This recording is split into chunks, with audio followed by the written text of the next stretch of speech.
بسم اللہ الرحمن الرحیم۔ الصلاۃ والسلام علیک یا رسول اللہ وعلی آلک وصحابک یا سیدی یا حبیب اللہ۔ میٹھی میٹھی اسلامی بہنوں، میٹھے میٹھے اسلامی بھائیوں، آج میں آپ لوگوں کو کھانا کھانے کی سنتیں اور آداب بتاؤں گی۔ تو کھانا کھانے سے پہلے اور بعد دونوں ہاتھ کوہنیوں تک دھونا سنت ہے۔ اگر کھانا کے لیے کسی نے منہ نہ دھویا تو یہ نہیں کہیں گے کہ اس نے سنت ترک کر دی۔ کھانے سے پہلے جو ہاتھ دھوئے انہیں نہ پونچھیں اور کھانے کے بعد دھو کر پونچھ لیں، یعنی کہ صاف کر لیں۔ کھانے کے وقت الٹا پاؤں بچھا دیں اور سیدھا کھڑا رکھیں یا سرین پر بیٹھ جائیں اور دونوں گھٹنے کھڑے رکھیں یا دونوں انو بیٹھیں۔ تینوں میں سے جس طرح بیٹھے سنت ادا ہو جائے گی۔ پہلے لقمے پر بسم اللہ کہیں، دوسرے پر بسم اللہ الرحمن، تیسرے پر بسم اللہ الرحمن الرحیم کہیں۔ بسم اللہ زور سے پڑھیں تاکہ دوسروں کو بھی یاد آ جائے۔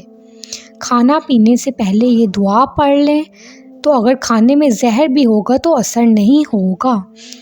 بسم اللہ وباللہ الذی لا یضر مع اسمہ شیء فی الارض ولا فی السماء یا حی یا قیوم۔ اللہ تعالیٰ کے نام سے شروع کرتا ہوں جس کی نام کی برکت سے زمین و آسمان کی کوئی چیز نقصان نہیں پہنچا سکتی۔ اگر شروع میں بسم اللہ پڑھنا بھول گئے تو درمیان میں یاد آنے پر کہہ دیں بسم اللہ وعلا وآخرہ، بسم اللہ اولہ وآخرہ، اللہ کے نام سے اس کے پہلے اور اس کے پیچھے۔ سالن یا چٹنی کی پیالی روٹی پر نہ رکھیں، ہاتھ یا چھری کو روٹی سے نہ پونچھیں۔ زمین پر دسترخوان بچھا کر کھانا سنت ہے۔ ٹیک لگا کر ننگے سر یا ایک ہاتھ زمین پر ٹیک کر، جوتے پہن کر، لیٹے لیٹے یا چار زانوں زمین پر پالتی مار کر نہ کھائیں۔ روٹی اگر دسترخوان پر آ گئی تو سالن کا انتظار کیے بغیر کھانا شروع کر دیں۔ اول آخر نمک یا نمکین کھائیں کیونکہ اس سے 70 بیماریاں دور ہوتی ہیں۔ روٹی ایک ہاتھ سے نہ توڑیں کہ یہ مغروروں کا طریقہ ہے۔ روٹی الٹے ہاتھ میں پکڑ کر سیدھے ہاتھ سے توڑیں کہ یہ سنت ہے۔ سیدھے ہاتھ سے کھائیں، الٹے ہاتھ سے نہ کھائیں، نہ پئیں کہ یہ شیطان کا طریقہ ہے۔ روٹی 3 انگلیوں یعنی بیچ والی شہادت کی اور انگوٹھے سے کھائیں کہ یہ سنت انبیاء کا طریقہ ہے۔ لقمہ یا روٹی کا ٹکڑا یا اناج کے دانے وغیرہ گر جائیں تو اٹھا کر پونچھ کر کھا لیں کہ یہ مغفرت کی بشارت ہے۔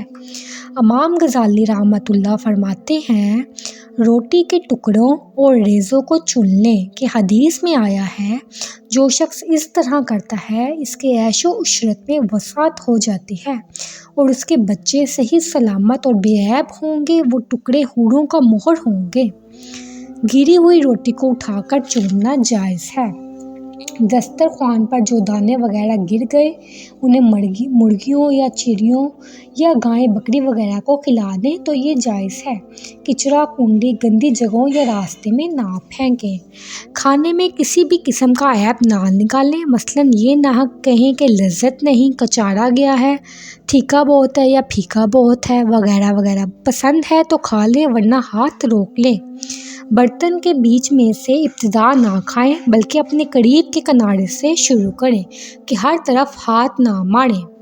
گرم کھانا نہ کھائیں، نہ کھانے پر پھونک ماریں، نہ سونگھیں۔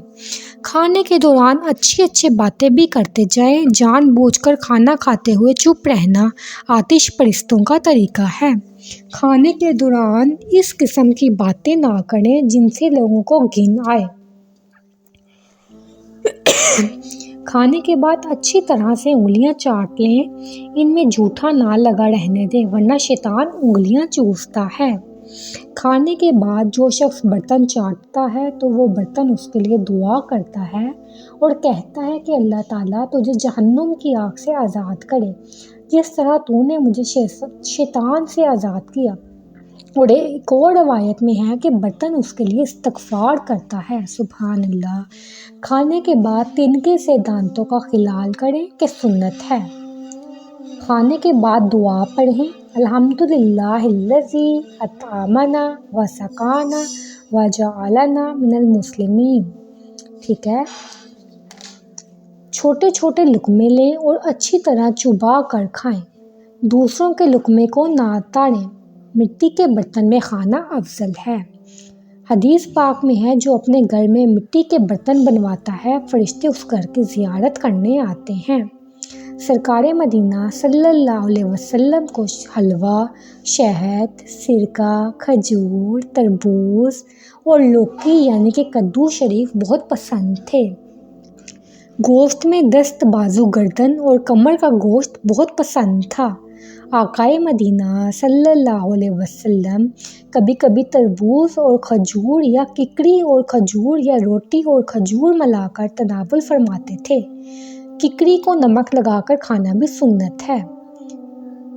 ایک انگلی سے کھانا شیطان کا طریقہ ہے اور 2 انگلیوں سے کھانا مغروروں کا طریقہ ہے۔ 3 انگلیوں سے کھانا سنت انبیاء علیہ السلام ہے۔ بھوک کے 3 حصے کر دیں تو بہتر ہے۔ 1 حصہ کھانا، 1 حصہ پانی اور 1 حصہ ہو۔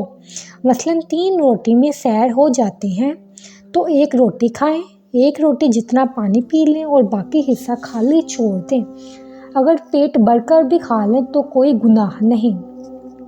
دوپہر کے کھانے کے بعد قیلولہ کریں اور شام کو کھانے کے بعد کم از کم 100 قدم چلیں۔ کھانے کے بعد کم از کم الحمدللہ ضرور کہیں۔ کھانے کے بعد مسواک کریں۔ کھانے کے بعد اچھی طرح ہاتھ دھو لیں۔ صابن بھی استعمال کر سکتے ہیں۔ کاغذ وغیرہ سے ہاتھ پونچھنا منع ہے۔ تولیے سے ہاتھ پونچھ سکتے ہیں۔ پہنے ہوئے کپڑے سے ہاتھ منہ نہ پونچھیں، اس سے حافظہ کمزور ہوتا ہے۔ کھاتے وقت صاحب خانہ کا بچہ آ گیا تو مہمان اس کو یا صاحب خانہ کے خادم کو اس کھانے میں سے نہیں دے سکتا۔